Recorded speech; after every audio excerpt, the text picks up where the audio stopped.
underpinnings of Islamophobia and anti-religious discourse in Muslim societies. We have five panelists joining us. Najmuddin Bakare and Hajra Amjad come from the Center of International Peace and Stability from Islamabad, Pakistan. They will be presenting first. And then Saleha Irfan Khan, who is here joining us from, she's doing her sociology PhD at Istanbul University. And Sümeyye Sakarya, who is an assistant professor at Ankara University, Department of Political Science. And then we have Syed Hammaad Mehraj, who will be joining us online from New Delhi, from South Asian University. So I don't want to delay the topic or the session too much. I will just welcome everybody, for those who have come from abroad to Istanbul, and especially our university. One of the famous writers wrote about Konya, Ahmed Hamdi Tanpınar wrote about Konya, that once a capital, always a capital. And I think it also applies to Istanbul. I hope you have a chance to go out and see the city. The long tradition of the Islamic state tradition is inscribed literally in stone, and you'll be able to see it very closely while you're here. So with that, I will hand over the floor to our first speaker, Najmuddin Bakare and Hajra Amjad. I think Najmuddin is joining us from online, correct? So let's get him on. Let's get him on online. And also you have slide presentation as well. So let me load that.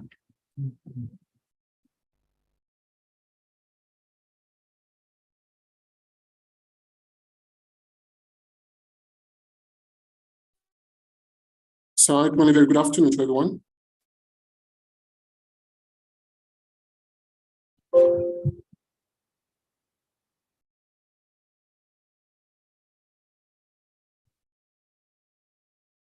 Oh, I think you can control the laptop from here. Assalamu alaikum and very good afternoon to everyone. So first, can you add him on the screen? Okay, can we have the professor connected? He's already logged in.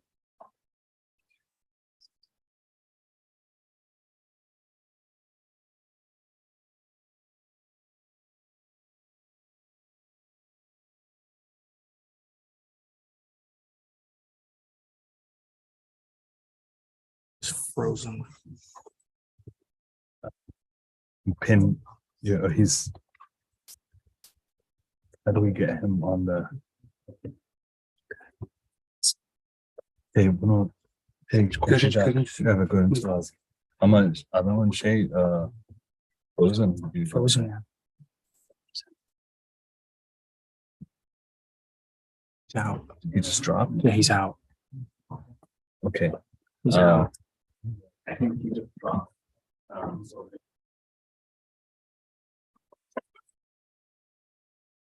Okay, sure. So Professor Bakare, who is connected, his online feed just dropped. So we will move to the second speaker and then return to him once we get him connected. So the second person, I will give the floor to Saleha Irfan Khan to present her presentation.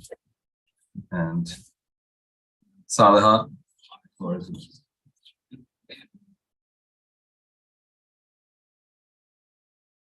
Thank you very much for this opportunity.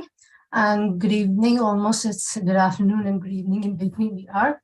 So as my topic is already mentioned on your screen, Islamophobia in Muslims of present age, threats and challenges for Muslim world. So before moving forward, we have already been discussing about the idea of Islamophobia, how West portrays, how West interpret, how West define the idea of Islamophobia throughout. And whenever we hear the term Islamophobia, immediately the term or the thing that comes in our mind immediate is the 9/11 event maybe, or some kind of blasphemic ideas as well, some kind of French radicalism or French hatred against Islam. Once we move to the idea of Islamophobia with the interpretation or behavioral observation of the Muslims to address, identify, accept how Islamophobia affecting Muslims in generally, or how Muslims are contributing into Islamophobia or contributing into Islamophobia as a whole, as a nation. It's not about just in a subcontinent. It's not about just only Turkey or the Gulf states or Middle Eastern countries. It's about the whole world wherever Muslims are living, either in majority or in minority. We have often discussed about Islamophobia in terms of wherever Muslims are living as a minority in either the Western world or some of the countries wherever yet they have the Islamic states maybe, or they have some kind of freedom to even practice their religion, but still they have some kind of difficulties to practice or observe their religious ideas. So, but when it comes to the majority population, where the Muslims are living as a majority, or either they have their state laws or maybe the state regulation as a Muslim majority, still they have kind of problems with the attitudes, with the behaviors, with the acceptance of them. So when we call the Islamophobia as an emerging idea in the religious studies, in the social sciences, in the sociology of religion, I have been working for the idea of living religion, which is a bit different from the sociology of religion or generally religion as an idea of belief. When we call living religion, so living religion means how people practice, believe, and they weave of their relationship with the religion, or how they actually practice religion in the daily routine life. For example, while you're sitting, while you're sleeping, while you're eating, you're interacting with other people, how you are behaving within your relationships at your workplaces or anywhere outside. So what you are actually following as your religious idea. It could be culture sometimes, because many of our ideas interpret the culture as a religion, and we can easily observe different practices. For example, if I would say Buddhism in China would be different, in Malaysia would be different, in other states of the world would be different. Same like when we talk about Islam. So Islam again in Pakistan would be different, in India a bit different. In the Western world, the ideas and the practices of Muslims would be different. When it comes to the Turkey is more famous for the Sufism as well, as a part of a culture, as a part of Islamic ideology. But there are cultures who do not accept Sufism as a part of religion as well. They could consider it as an outsider or something, as an extraction or something, as a newness to the religion. So when we come to the Muslim society's practices, so we do observe, we do witness the differences of ideas. We do observe the difference of opinions and the practices. And just because of that, sometimes it creates the conflict. It creates the tension between the people to accept or to accept the other's ideas. And this is what we have been observing for a lot of things.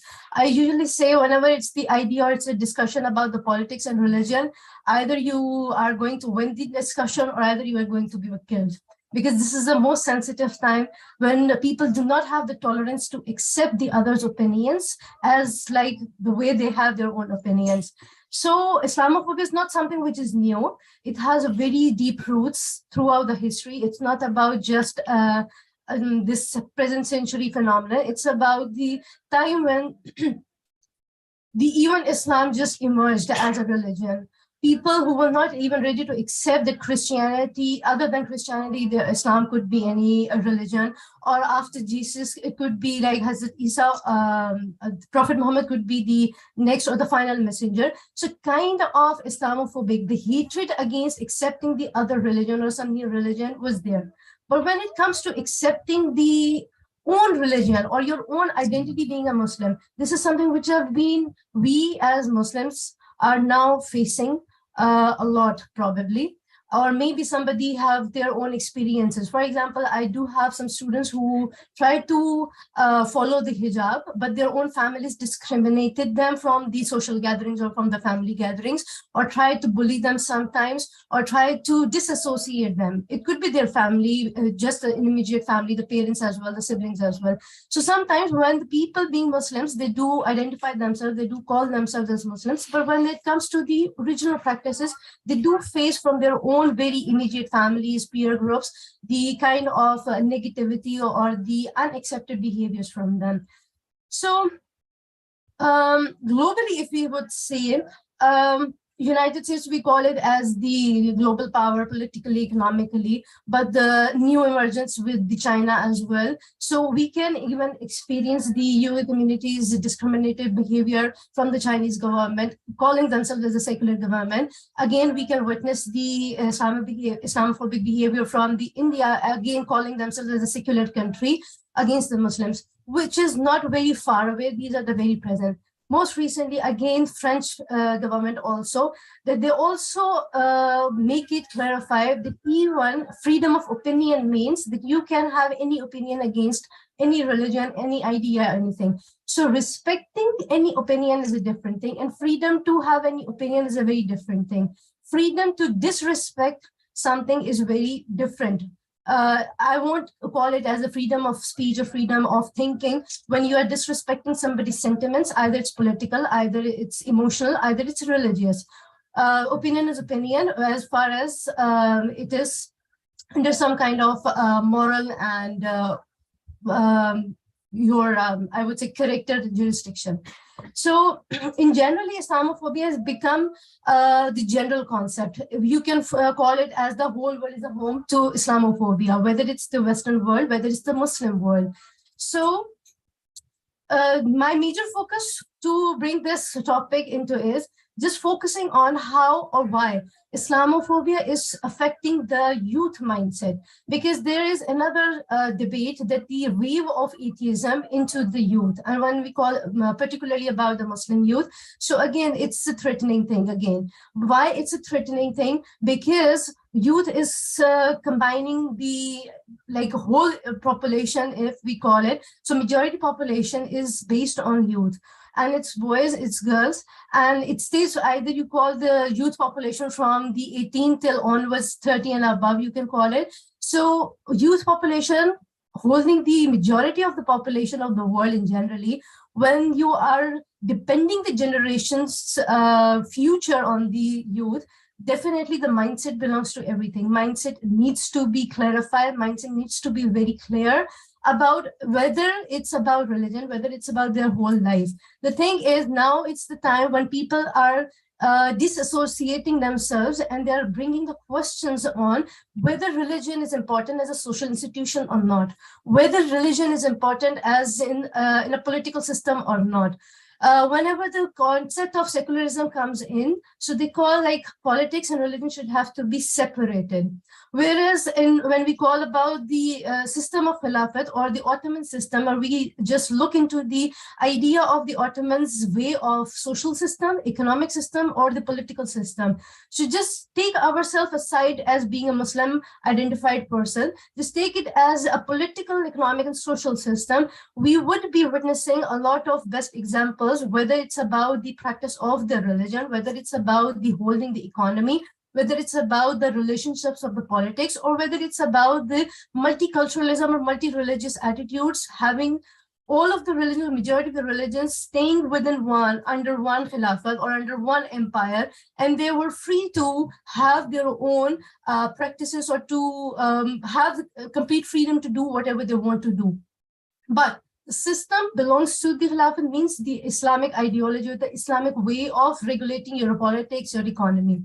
So when I moved to just taking to my theme one, what could be the factors that associate to the Islamophobia in youth particularly? Very basic or very common idea that we go through with Islam considers to be very barbaric, as very restrictive religion, that you always have to confine yourself, or you have to put yourself into limitations. That's what Islam is, because that's how the media portrays, that you have to do this, or you don't have to do that, you cannot move around, or you do not have the freedom. Most importantly, sometimes I try to give this idea to my students, especially whenever you look to the Hollywood movies, to just identify how they portray the Muslims. If you remember Batman, everybody probably have watched the Batman.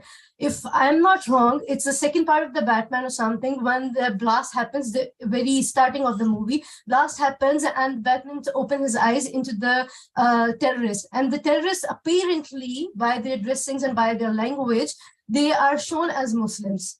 And when they show the women of those terrorists or those Muslim men, they show them as a suppressive beings. So we have a lot of history where the Muslim men as scholars raised and born by the very prominent Muslim scholars, the Muslim women as scholars. So the portrayal of the media is the basic. Right now, I sometimes call media as a third parent as well, because it's shaping your mind, it's shaping your whole ideology. Whatever, it's like on your click, you are just taking your Insta or you're taking your Facebook, and you're just clicking, or maybe you're just dragging your newsfeed. You're just thinking whatever you read, and you make it as it's the authentic thing. Sometimes, in fact, most of the time, it's not authentic. It's just an opinion. It could be an opinion. But the thing is, Western trends, we have a lot, because again, media is portraying, media is taking you into this account. Then secondly, wherever it is the human ideas or human emotions. So religion is something which mostly people call it as my personal opinion or my personal practice or my personal belief.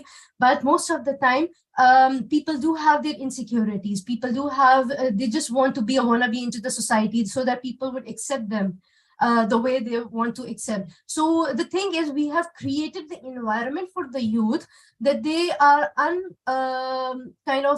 they feel themselves unaccepted if they're not following the trends. Most importantly, they are not allowed to even question if it is about religion, or if whatever they feel about religion or their practices they're doing. Because this is a time where we have the conflict of science and religion, whether science is more logical or religion is illogical, or there is a combination of idea that you don't need to follow the religion to be a religion. If you can follow any religion because it belongs to the same message of peace or harmony and humanity. But when it comes to the practices, it's different. Again, people also feel afraid of being called as terrorist, or they sometimes call like as a fundamentalist, or you are not that developed, or maybe you are just a traditionalist. So people do not accept you if you're not modern by your ideas, or if you're following the religion. So you are not that kind of a modernized person. But we do have the example of capitalism system, as in generally capitalism emerged with the idea of religion.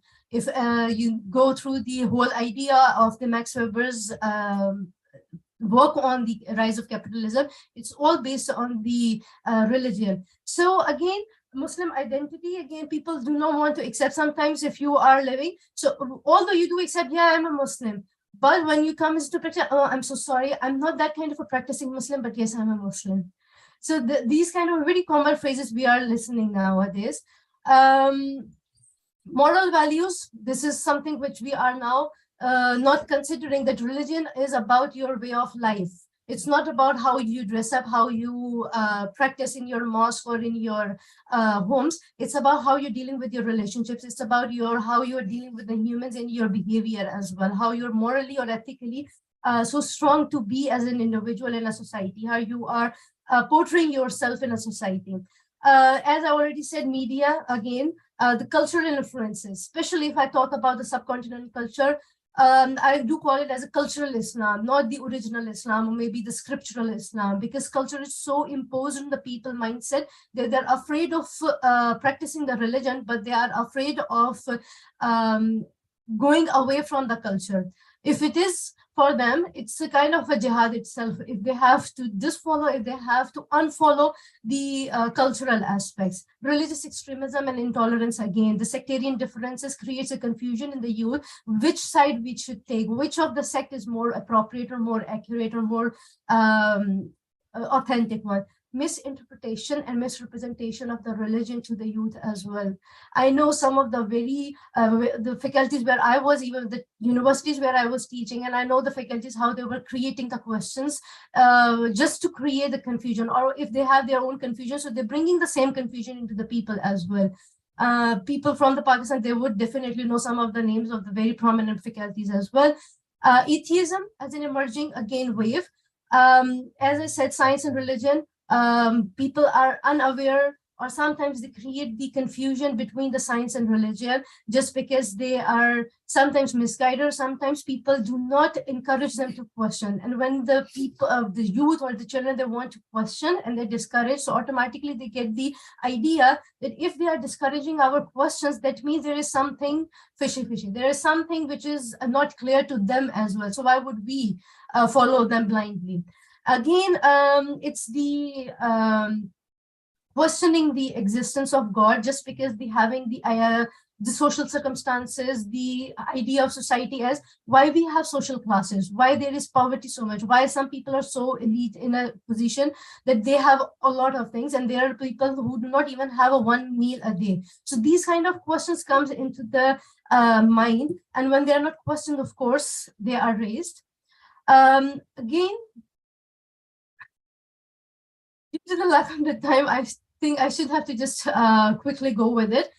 Secular education, globalization, and the parental problems. Most importantly, I really want to point out and highlight the idea of the parental problems, your relationships. If you are not sound from your families, because I believe strongly that all social institutions, they have their own responsibilities and they have their own tasks. But when it comes to the family, that belongs to every institution, whether you are in economy, whether you're in a politics, you belong to the family. So if your family system, your marital statuses, your marital relationships are not fine, they are not good enough, you are not in fact prepared for the society, you're not prepared to handle with the problems that come across, especially the time where there is so fastness of the technology, fastness of the ideas, fastness of everything that goes around.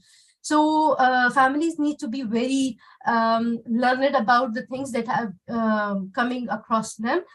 Emotional dissatisfaction a lot. Social media, you are continuously taking ideas from them, and it's creating depression. It's creating an idea, making you sometimes isolated from them. I know some of the people who call themselves as we are follower of the freedom of thinking, and they're moving to Australia and Canada because there are some kind of groups that have been created, and they're all ex-Muslims actually. They have turned from either they're Muslims, whatever sect they belong to, but they have now turned and they have made their own cult of calling themselves as a free thinkers, just because they feel that Islam, and I have even seen some of their shared abstracts or things about disrespecting of the Quranic scripture or some of the Quranic quotations as well, or some of the ahadith as well.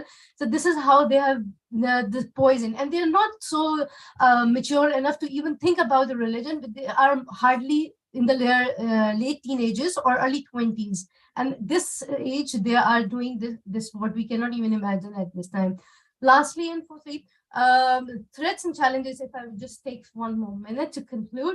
Loss of faith, which generally people call it, but there are some gender identity issue as well based on the religion, because people discriminate sometimes, or people discourage them. The mental and emotional health problems, again, associated with the religion, disassociation, and the matter of sexuality as well, the pornographic addictions and the industry that have been built, and that has again created the mafias also. Child pornography, again, the effects on the child health, mental or emotionally. In generally, the environment, the safe environment for our children, for our youth in the upcoming time, it's quite threatening for most of us to think about. I would just say goodbye here, or if there is any question, we'll take it in the end. Thank you so much. Thank you very much. So we'll try again for the first speaker, Najmuddin Bakare and Hajra Amjad. So can we get Najmuddin Bakare on the screen, if that's possible? Yes, I am online.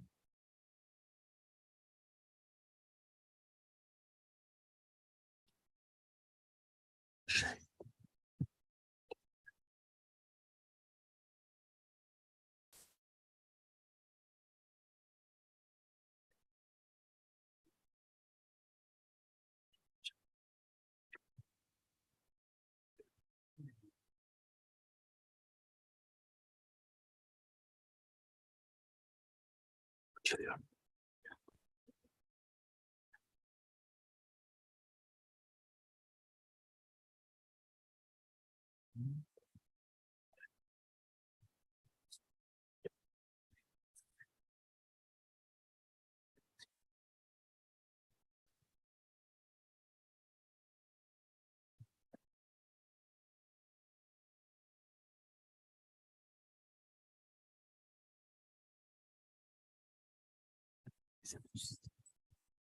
Professor Bakare, can you hear me? Yes, I can hear you. A very good afternoon to you. I think you're muted. Maybe you should unmute. So. No, I am unmuted. 1 second, we're having trouble hearing you.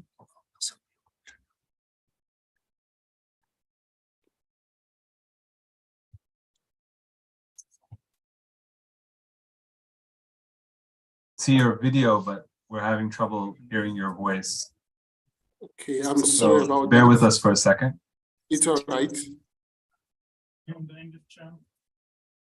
Oh, that's a good point. Can you check if you're on the right channel, Professor Bakare? Yes, Are you on I the am. English channel? If you look at the bottom of your screen, there is a button for interpretation. And if you can click, make sure that you're on the English channel. Okay, let me see that. And you have to mute original audio. Okay. He's on the right channel. Sure. Okay. At the bottom of your screen, there's a button called interpretation. If you click on it, then you can switch to the English channel. That might be the reason why we're not able to hear you. I'm trying to get that. Okay.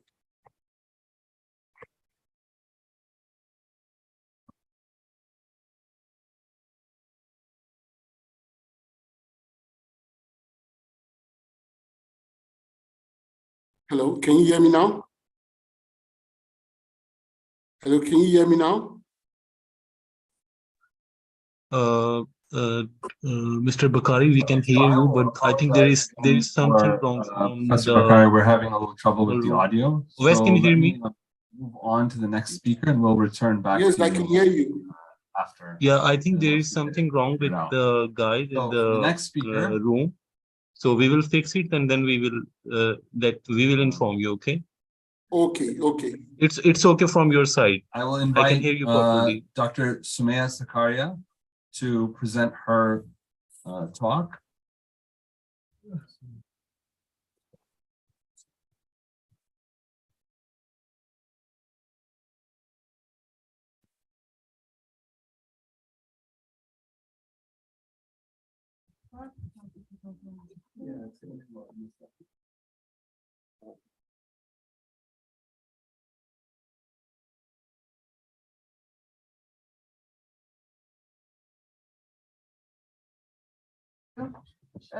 Selamünaleyküm. My title changed a little bit from the booklet one, but my topic will be more different because when I'm writing, most of the things change.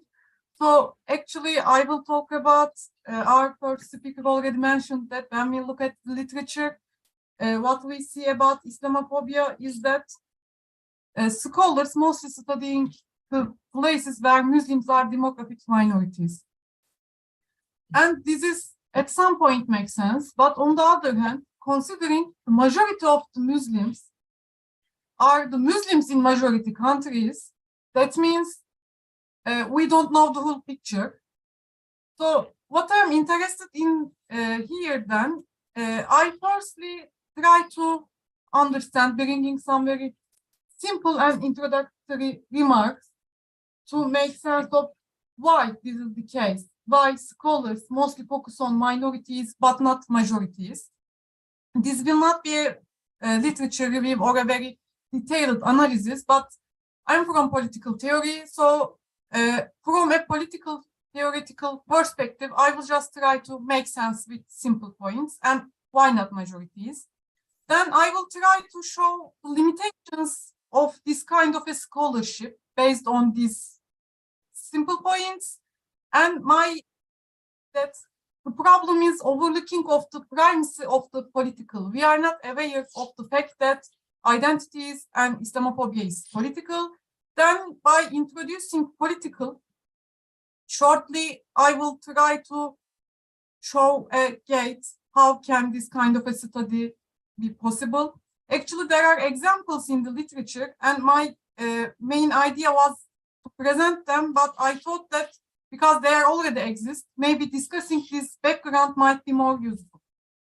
So, why mainly Muslim minorities?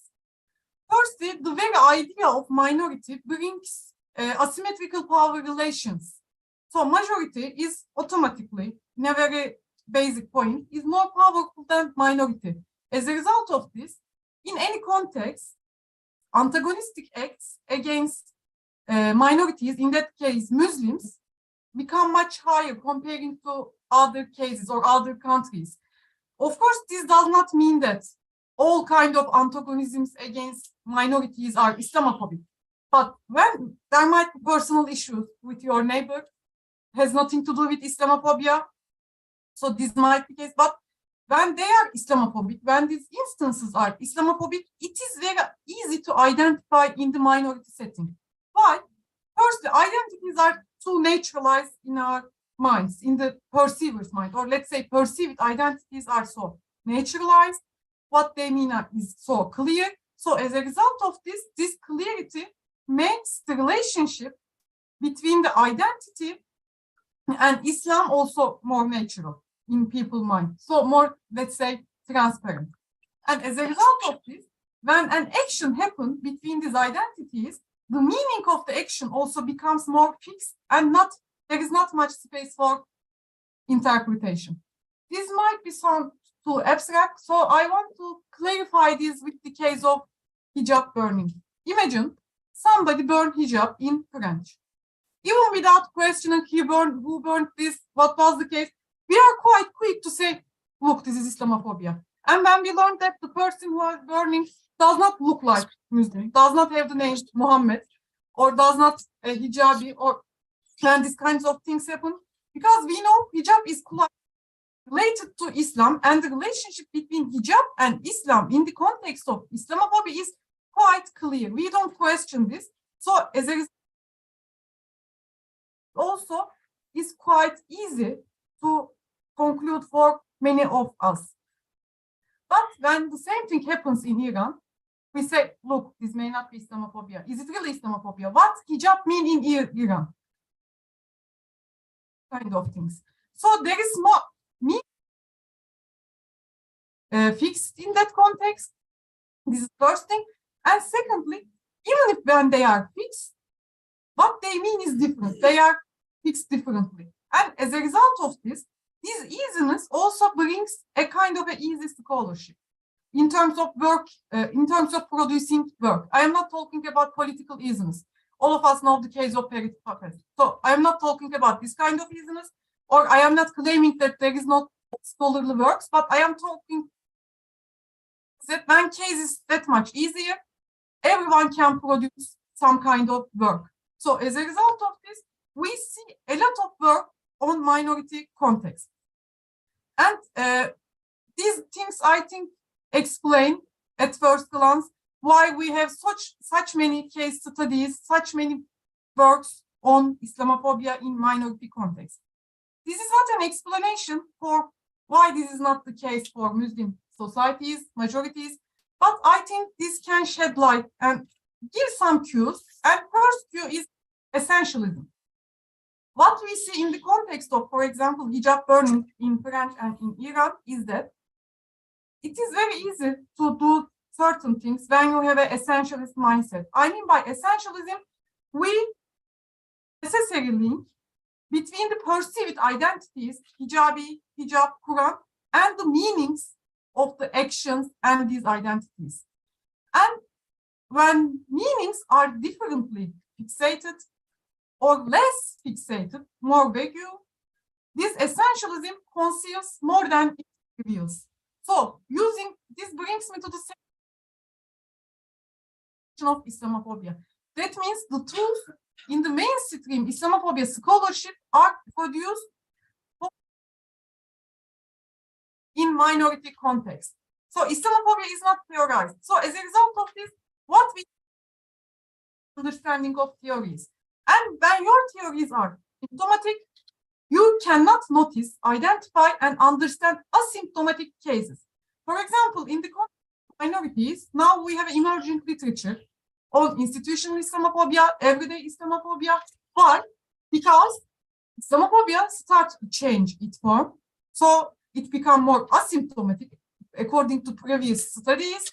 So scholars try to discuss Islamophobia in post-racial time or in different everyday forms. But in the context of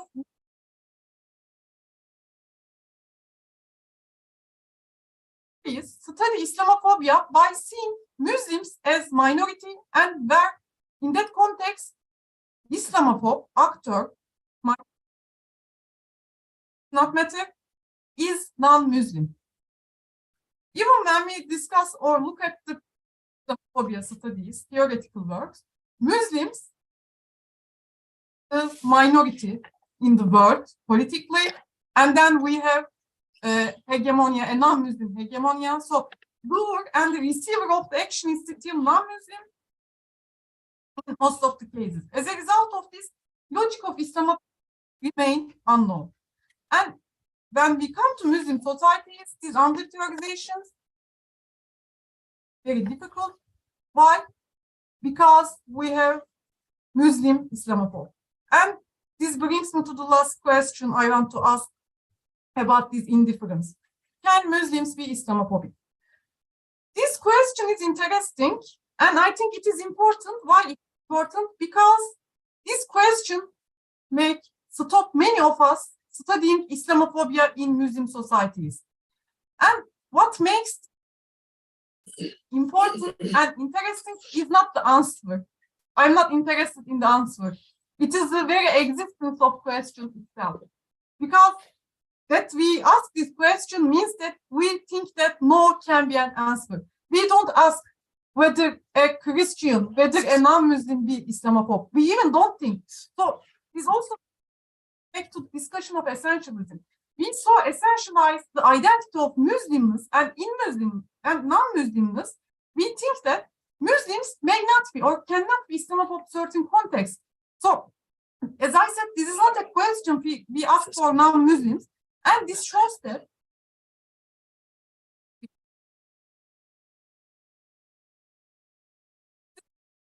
understanding of piety. And I think twofold. I mean by twofold, firstly, when we as Muslims, we deny the antagonistic capacity to Muslims as Muslims against Muslims. And this is why? Because the Kemalist regimes in countries use this very idea discipline their Muslims.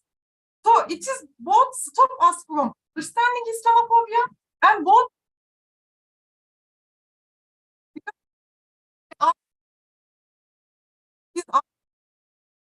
Orientalism and Westernization things can make Muslims get the same idea and mobilize this idea against their own population. But when we look at the experience of Muslims in Muslim majority countries, we see hijab ban, party closure, or many other issues, executions like in Bangladesh.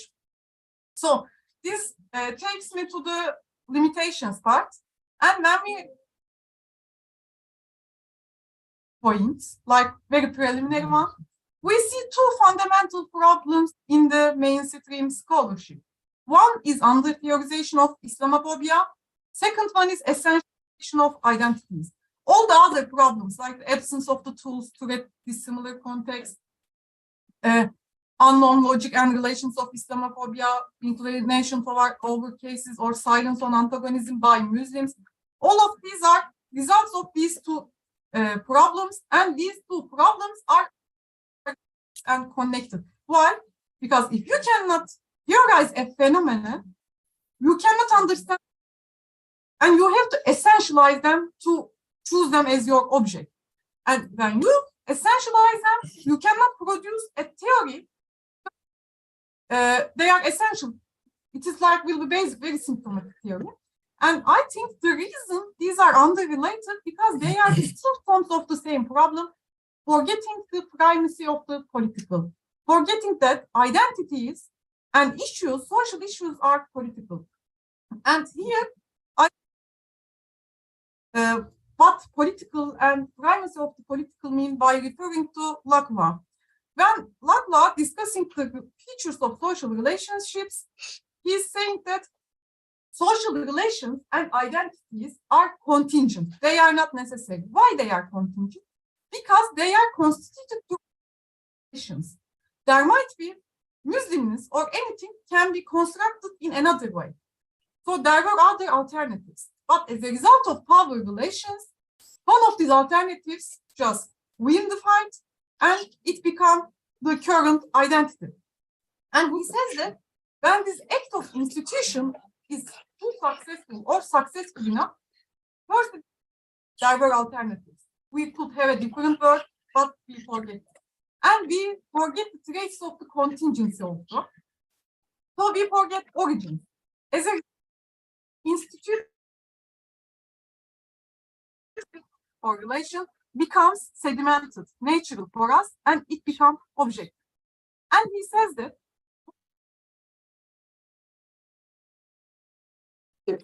so whatever we think normal is social, particularly in a simple sense, and the moment of where this social, this normal is created is political. And because of this, he argues that whatever we know as normal, therefore, political has primacy. And this has some Islamophobia or anything. And this is what means that if we or Muslims, we need to study antagonism of public or its what it means in certain contexts, and we should study this in change.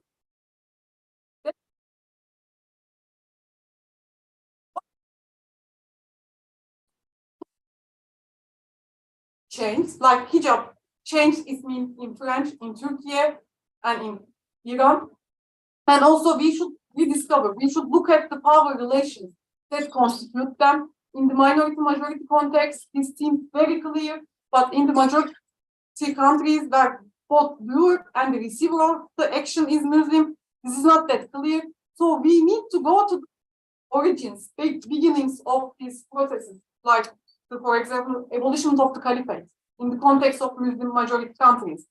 And we need to analyze what prevents the full constitution of identities. That means how Muslims are disciplined, what are the other examples, how could Muslims be in that context. So what they are prevented from? They are prevented from being hijabi, for example, in many contexts, even in Muslim majority countries. And we need to remember the contingency of their conditions of existence, whatever we are studying. This finish here, but my initial aim, actually here, definition, Islamophobia is the systematic regulation and disciplining of Muslimness by reference to a westernizing horizon. This is an example of a political definition of Islamophobia, and this is done by Salman Said. I put the reference there, and in his following works, he, through the case of Kemalism, show how this is actually can be studied. So I will finish here. Thank you for listening.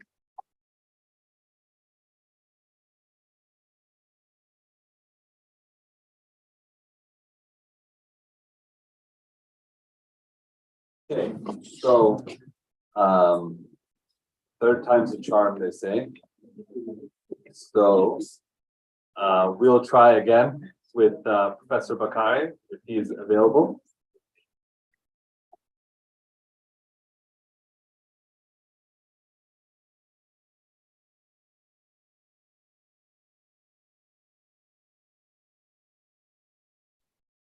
Yes, I am available. Can you hear me? Speak. Professor Bakare, can you speak? Can you change the I said, can you hear me?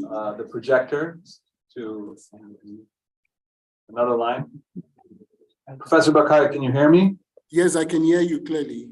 Oh, wonderful. There we go. We got the audio. Your visual. Okay.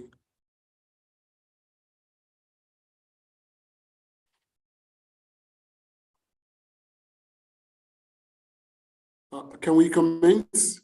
Oh, there we go. Okay, so we have you on the screen and we can also hear you. Welcome to our campus here in Istanbul University. Joining you is Hajra Amjad, and I will try to put that on screen. Your presentation will have to wait because there's no way of us simultaneously presenting you and the presentation. So if you would like the presentation to be up, I can put the presentation up. If you would like to speak directly, then. Oh, yes, you could share. Do you have the presentation on your computer, Professor Bakare? I think it's with Hajra. She can always navigate the presentation. Why don't you go ahead and begin? So the floor is yours. Okay. Thank you so very much. And a very good afternoon to everyone. Assalamu alaikum. I speak from Islamabad. My name is Najimuddin Bakare. And I am looking at, along with Hajra Amjad, we're trying to understand the nexus of Islamophobia and post-truth as a phenomena that is bewildering the world today, especially the Muslim world. Now, I think many have been said by the previous speaker, but we need to put things in context in order to understand how we contextualize and we philosophize or problematize the whole discussion of Islamophobia. To start with, I want to say that the notion of Islamophobia needs to be contextualized within the framework of postmodernism as a phenomena that is bewildering the world in terms of how we respond to modernism.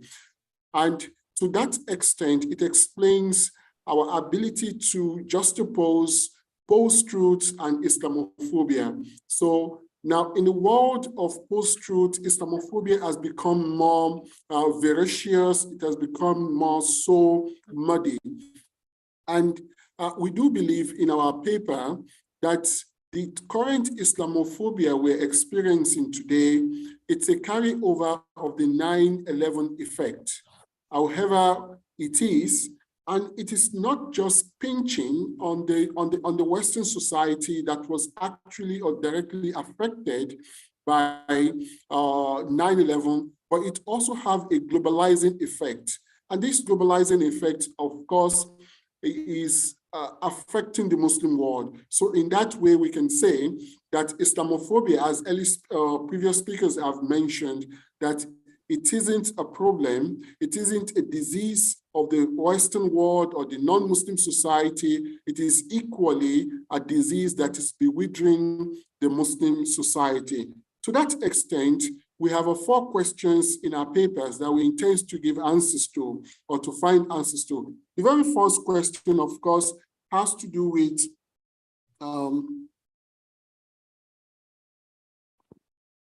now, the first question has to do with what is the nexus of between post-truth and Islamophobia. What we've come to realize is that in the age of post-truth, which is a world of alternative truth, which is a world of alternative idea, post-truth as a phenomena intends to emancipate. It is part of the critical theory or critical thinking perspective that believe in challenging the regime of truth or challenging the hierarchy of truth, that the state do not have the monopoly of truth. Truth can always emerge from anywhere.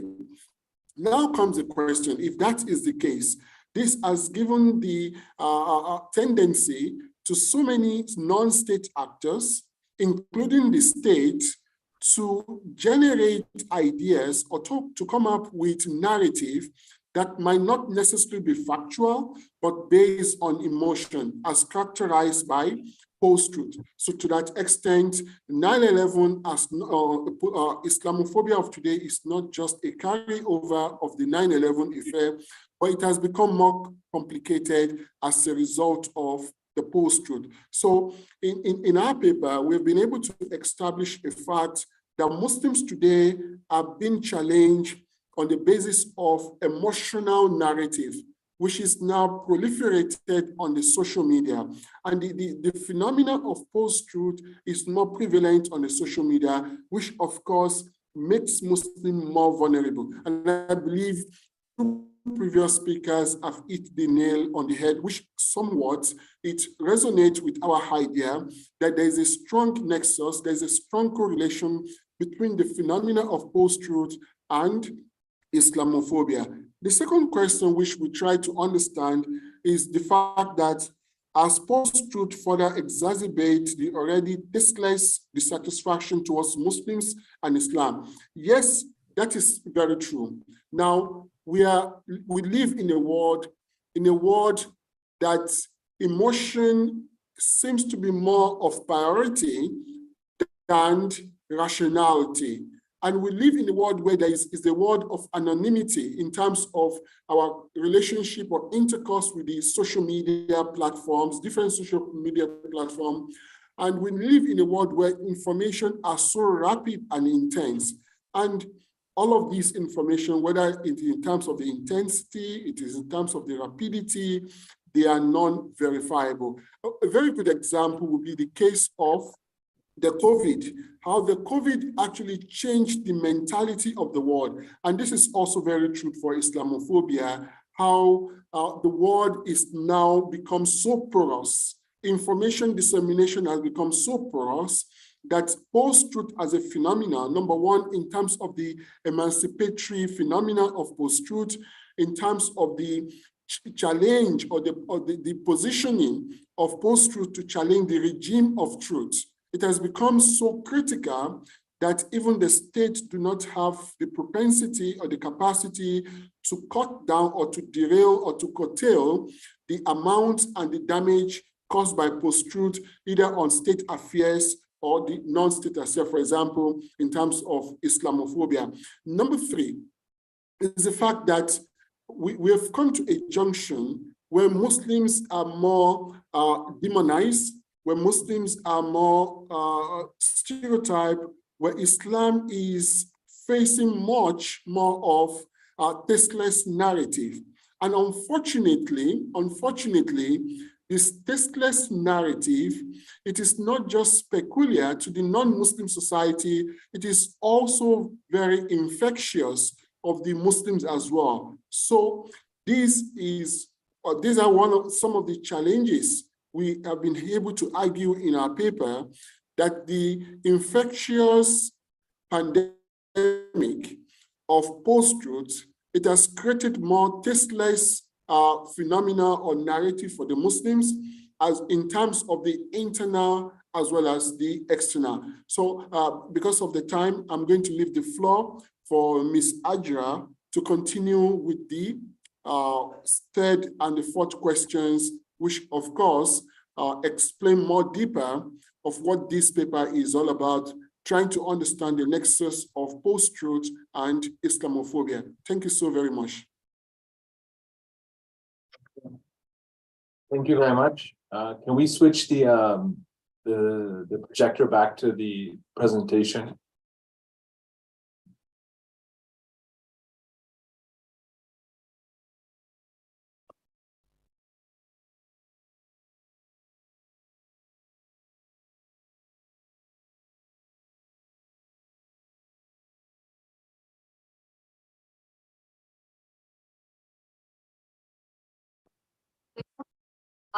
So my name is Hajra Amjad, and my colleague mentioned about the nexus between the post-truth and Islamophobia, and he basically talked about how it's mostly shrouded in the emotionalism and not based on the more epistemological facts. Moving on, I mostly analyze the nexus between the state and the non-state actors who is fueling the tensions, and secondly, is it generational? So when we talk about Islamophobia, and I'm particularly looking at how it's made more relevant and globalized after the 9/11. So I took the case study of the Twitter in particular to narrow down my research. And I went through the concept of the homophily Twitter, homophily, in which actually people which are very like-minded, they group together on the Twitter, and this sort of blinds them to other debates. So with the advent of the social media, there was a general debate in terms of the Habermasian model, in which there will be a more rational dialogue between the equal and the free participants. But then now a lot of academic research, it is contesting this assertion, and they're saying that no, like-minded people group together on the social networks, or social media, and they form their own echo chambers, their own bubbles, and the social media actually helps them out because it's extremely personalized based on your likes or preferences or whatever you're watching on that. And when I analyze the Twitter and the post-truth, so the first indicator is emotions are mostly prominent in terms of the social media, and they are the predictors of political and social actions for the opinion-based groups. So opinion-based groups basically are the identity of a particular group, which is based on a social or political opinion in a broader social structure. And some of the common themes that I found while analyzing this Islamophobic content on the social media is, number one, Islamophobes are extremely critical of the political culture. And they use political correctness in a very derogatory term, because they say that the real facts are hidden about the Muslims in terms of the political correctness. And secondly, they mentioned that how Islam is a very misogynist religion in terms of how women's rights are. I think a lot of speakers also shed this fact on Islamophobia, that it's seen in the lens of the misogyny, and then there's specific trends, especially like hashtag ex-Muslim awareness month and etc. like that. And it's also shrouded that how Islam is extremely incompatible with modernity. So Muslims are labeled that they are stealthily infiltrating the societies, and they want to implement their Sharia, and there is general Muslim scare, a green scare that is erected on the social media, and these sort of the trends become viral on the social media, on the Twitter in particular, and it further translates into the hate crimes and very derogatory actions against the Muslims. Okay, so because of the short of the time, is Islamophobia generational? So Islamophobia is an old concept. I think we all agree on that. But in the society, the intellectual scholars or academicians, they were mostly engaging in a very Islamophobic content. For example, how Dante has Nauzubillah placed Holy Prophet Hazrat Muhammad sallallahu alaihi wasallam in his Divine Comedy, which is in Inferno, in the hell, in the lowest of the lowest column, right? And then there are other examples like John the Venerable used to create caricatures of Holy Prophet sallallahu alaihi wasallam back in, I think, 12th or 13th century, when he first translated the Quran into the Latin. But now how Islamophobia has changed after the advent of the social media is that the people or the digital users, they are interacting with the people on the social media, and it's becoming very wild, it's becoming very inflammatory. And that the clash of the civilization thesis, it's been expounded again and again. So there was an OIC report which mentioned that how in India it's a clash of a civilization between Muslims and Hindus. In Myanmar, we've seen it's how the Rohingya Muslim community is facing an ethnic cleansing. In Sri Lanka, it's between the Buddhists and the Muslims. So, and we see a lot of hate crimes again in the form of that. And how has social media aggravated that? Because people with very little knowledge, who are not intellectuals, who are actually engaging in that, they are expounding this narrative, particularly in the social media, and they're aggravating the problem. So very small problems, they are enlarged on the social media, and it's shown that how Muslims are very incompatible with the modern Western values, and they do not abide by the free speech principles, etc. And then lastly, a lot of people, because of the shortage of the time, social media is a very, in terms of it does not propounds the intellectualism. So Neil Postman has labeled that It propagates the epistemological fog. Why? Because number one, it's very brief and it's severely disembodied. And there's an excess of ignorance and a mediocrity, which is rewarded on the social media, and especially the debates which are erected around the identity. They're extremely rewarded in the social media in terms of the monetization. And that is why Islamophobia is getting extremely inflammatory and bad on the social media. Thank you so much.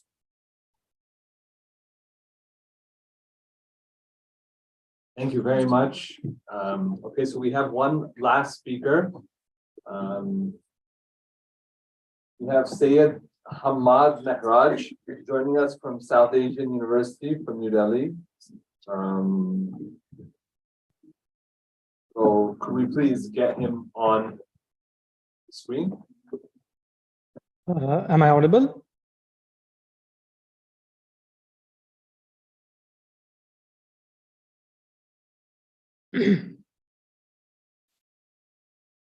Am I audible? Yes, you are audible. Welcome to Istanbul Salatin Zain University. The floor is yours. Okay, assalamu alaikum. My name is Hammaad, and I'm a master's student pursuing international relations at South Asian University, Delhi. I originally hail from Kashmir, the Indian part. The topic of my paper is secularism and securitization, a mutually compatible relationship.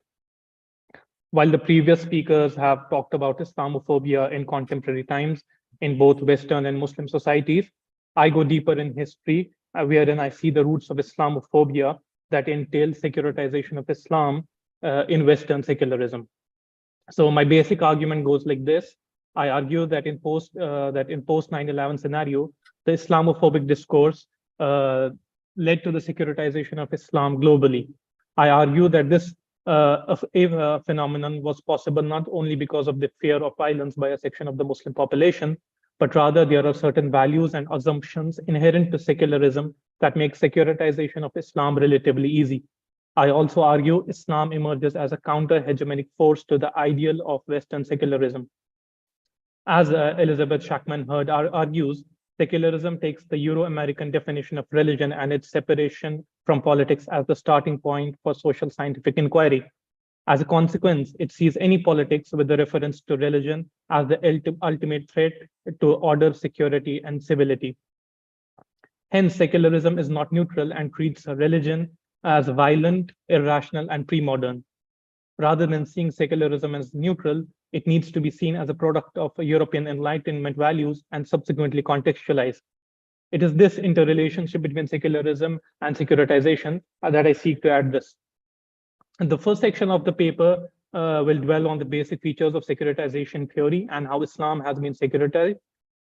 We then proceed to the next section, whose focus will be on the inherent values of secularism that make securitization of Islam relatively easy. One possible explanation, which I identify, is that secularism sees all religions as irrational and prone to violence, especially Islam. The other fact is that Islam is seen as a counter-hegemonic force, having the potential to threaten the values Western secularism espouses. The conclusion will be based on the summation of the arguments and the need for critical analysis of these conceptual tropes. The Western values of secularism and liberalism need to be contextualized rather than universalized. We need to realize that they are products of a specific time and space, and in order to desecuritize Islam, these dominant conceptual tropes need to be problematized. So securitization, what exactly does securitization mean? Securitization theory belongs to the wider branch of critical security studies, which itself is a constructivist approach into the studies of international relations. The theory has the assumption that security is not an objective fact, rather it is socially constructed. What becomes a security issue and what does not? Buzan et al. Argue that security as a concept is fundamentally about survival. It is when an issue is represented as posing an existential threat to the survival of a referent object. If we securitize an issue, then it legitimizes the use of exceptional political measures. Securitization begins by saying security, and when an issue not previously thought of as a security threat comes to be spoken of as a security issue by important political actors. It has to have an audience, and there is an explicit constructivist component to securitization theory. This means securitization involves the social construction of threats that are based on an intersubjective understanding. Ever since the end of the Cold War, Islam has replaced the Red Scare as the new enemy. This has been achieved through securitization of it. The next section will dwell on how Islam has been securitized. In the aftermath of 9/11, Islam has been constructed as some sort of an existential threat to the Western society. The horrific images of the Twin Towers falling down came as a shock not only to the Americans, but to the entire world. In his address to the nation, President Bush declared that our way of life, our freedom has come under attack. Islam was portrayed as if it posed some ontological threat to the American and the Western way of life. Islamic radicalism, radical Islam, Muslim fundamentalism became the buzzwords on every media platform. So much so that a casual perusal of popular media would seem to suggest that Islam not only poses a serious threat to secularism, but it is also the most potent threat. The media and political discourses have juxtaposed adherence to the basic values of Islam, such as the beard or wearing of the hijab, as practices that are incompatible with the values of liberal democracy. This is the essence of the securitization of Islam, literally labeling Islam as a potential existential threat to the security of Western society, and subsequently suspending legal, social, and political norms to justify this exceptional treatment by the apparatus of the state. The securitization of Islam has also had an instrumental use for the domestic autocratic regimes of the Arab world, which could suppress the opposition to their despotic rule in the name of fighting Islamic extremism. Pratt and Rezek have drawn attention to the securitization of the Muslim Brotherhood and how it helped to justify state violence against them with minimal domestic and international outcry. The massacre at Rabaa in August 2013, wherein more than 1,000 civilians were killed in broad daylight by the Sisi regime, is a glaring example. While there might be a threat of violence from certain segments of the Muslim population, does it justify all these stringent measures? Is there something else at work here? In the next section, I argue how there are certain values and assumptions inherent to secularism that make securitization of Islam relatively easy. As a consequence of religious wars in Europe and the Enlightenment ethos, politics with reference to religion became the ultimate threat to order, security, and civility. The values which the Enlightenment propagated associated religion with danger, dogma, or rigid conceptions of otherness, and proclaimed it to be more prone to violence. The Enlightenment presumptions considered that the true, the objective, the real, the rational, and even the scientific emerge only with the shedding of religious authority or prejudice. The Westphalian state is enmeshed in these Enlightenment assumptions that have been uncritically reproduced and de facto accepted as dogma. This generalization of the Euro-American experience of politics, religion, and statehood as representing universal human experience perpetuates the epistemological violence on which the edifice of secularism is founded. Hence, secularism is not natural, but based on a certain conceptualization of religion. It regulates religion through assumptions it has about religion, which are not neutral and universal, but rather subjective and particular. This attempt to create a concept of religion that is essentially prone to violence is one of the founding and legitimating myths of the liberal nation state. These myths have constituted a religious other prone to fanaticism to contrast with the rational, peacemaking, secular subject, and have cast non-secular social orders, especially Muslim societies, in the role of a villain. It is the Enlightenment narrative that has invented a dichotomy between the religious and the secular and constructed the former as an irrational and dangerous impulse that must give way in public to rational secular forms of power. The end product of this dichotomy was a revulsion towards killing and dying in the name of one's own religion, and on the other hand, becoming convinced that killing and dying in the name of the nation state is laudable and proper. Islam represents the non-secular in European and American political discourse. This is because secularist traditions and the European and American national identities and practices with which they are affiliated and in which they are embedded have been constructed through opposition to Islam. Hence, an alternative reading of secularism would need to recognize that secularism manifests itself in concrete power relations and models of governance tied to the emergence of the modern state. The current world order is dominated by these values of secularism, which sees the religious other as pre-modern, strange, violent, and ungovernable. Hence, secularism can be fruitfully reconceptualized, not as a one-time separation of religion and state, but as the continuous management of the religious thought and practice by the state. Where our violence, being secular, is rational, peacemaking, and sometimes regrettably necessary to contain religious violence. As William Kavanagh puts it, we, which means the secular West, we, the secular West, find ourselves obliged to bomb them into liberal democracy, end quote. All these values and assumptions are inherent to the secular mind of the West. The West sees in Islam the distorted mirror of its own past. It marks the rebirth of the God they had killed so that man could live. Hence, all of these inherent biases and assumptions that secularism has about religion in general and Islam in particular make Islam more vulnerable to securitization. But that's not it. There is an additional reason that makes the securitization of Islam easier, and it is the potential of Islam to emerge as a counter-hegemonic threat to these very values. In the next section, I will elucidate the counter-hegemonic potential of Islam. The other factor that makes the securitization of Islam possible is the fact that it also represents a counter-hegemonic threat to the values that Western secularism espouses. Islam's counter-hegemonic challenge is not limited to the prospects of violence by a section of Muslim population, but Islam also offers a challenge to the central values that describe the dominant neoliberal world order, particularly those values that legitimize the global political economy. While the duty of the secular liberal state is to ensure the rights of the individuals, the duty of the Islamic state is to establish and maintain the principles, norms, and values of Islamic society. These norms and values are in complete contradiction to the values and norms Western secularism upholds and cherishes. In fact, the fundamental difference between the two is the opposite source of the two worldviews. On the one hand, the Enlightenment tradition seeks philosophical truth through the application of reason. Islam seeks truth through revelation. Adherents of the Islamic faith, unlike other religions, see Islam as a religion not in the Western sense of the word, which is privatized, but rather as a self-sufficient orbit of culture and a social system of clearly well-defined features. Similarly, in contrast to the Western conception of the spiritual and the material, Islam does not make the distinction between the two. According to Muhammad Asad, in Islam, the dichotomy between material and the spiritual does not exist. The poet-philosopher Iqbal reiterates the same point, saying, Islam does not bifurcate the unity of man into an irreconcilable duality of spirit and matter. In Islam, God and the universe, spirit and matter, the church and the state are organic to each other.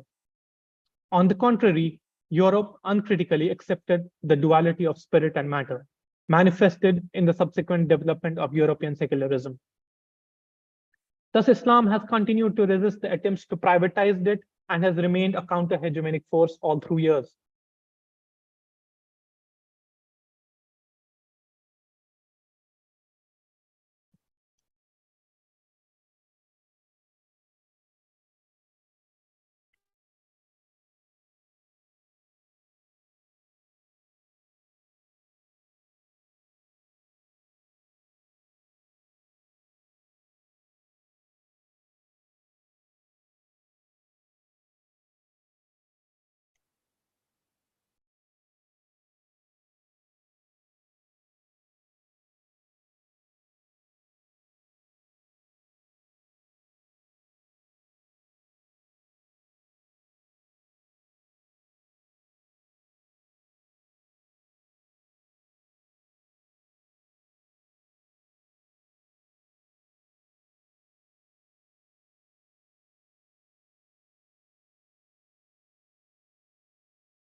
Hello. I think they have some internet issue in the hall.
Hammaad, can you hear me?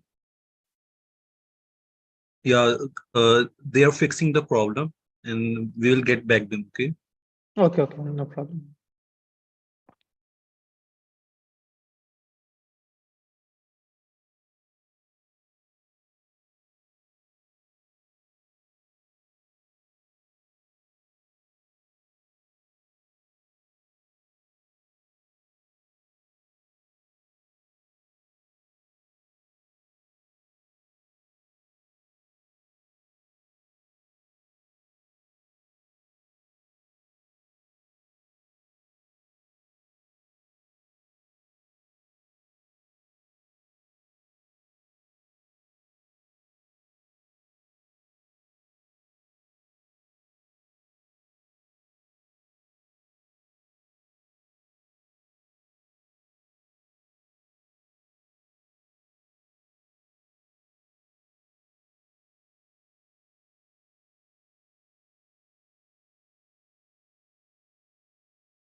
problem makes life a test.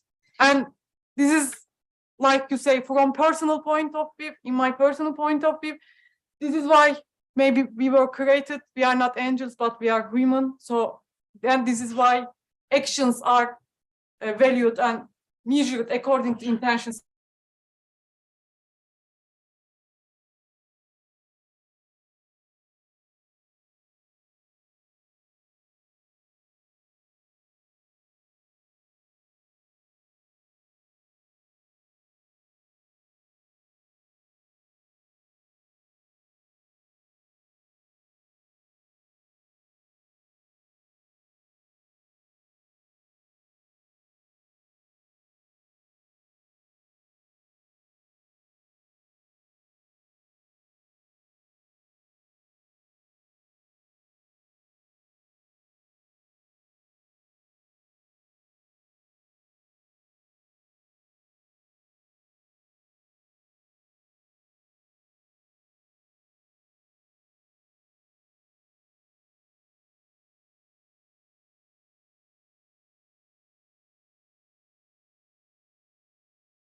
Hammaad, can you hear me?